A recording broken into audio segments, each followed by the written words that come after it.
Now, over in Virginia, the Commonwealth's Governor Glenn Youngkin, who opposes abortion, is asking legislators to take action and ban abortions after 15 weeks, and their support for the measure in the wake of the Supreme Court's decision.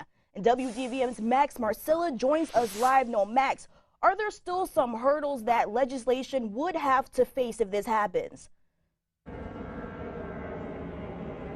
Yeah, absolutely, and that's because Virginia right now has a divided government. The Republicans have the governor's mansion and the House, but by the slimmest of majorities, the slimmest of margins, the Democrats do still hold the state Senate, and they say that they will do what they can to block any form of an abortion ban.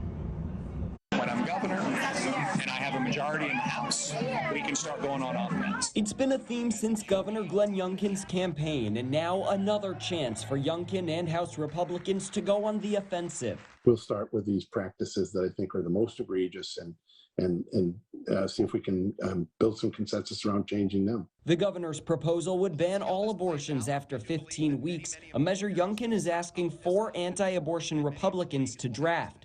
In a statement, Youngkin said he hopes they can bring together legislators and advocates to find areas where we can agree. We do believe it's an incredibly uphill battle simply because they're going to use political maneuvering. Democrats are slamming on the brakes. It's a personal matter between a woman and her doctor, not between the woman and the Supreme Court or the woman and the governor. Senator Adam Ebbins says Democratic control of the Senate Education and Health Committee will ensure Youngkin's desired ban never passes. What do you think the chances are this time next year abortions after 15 weeks are illegal in Virginia?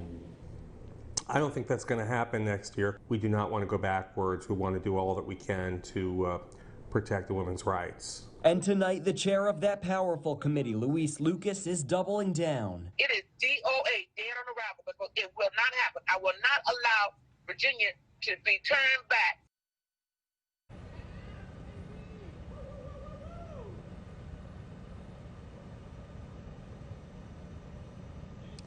All right, so if no laws, no abortion bans are passed in the upcoming General Assembly session, which begins in January of 2023, then people on both sides of the issue says it's really up to the Virginia voters who, when they go to the polls in November of 2023, both the House and Senate, control of both chambers will be in the hands of Commonwealth voters.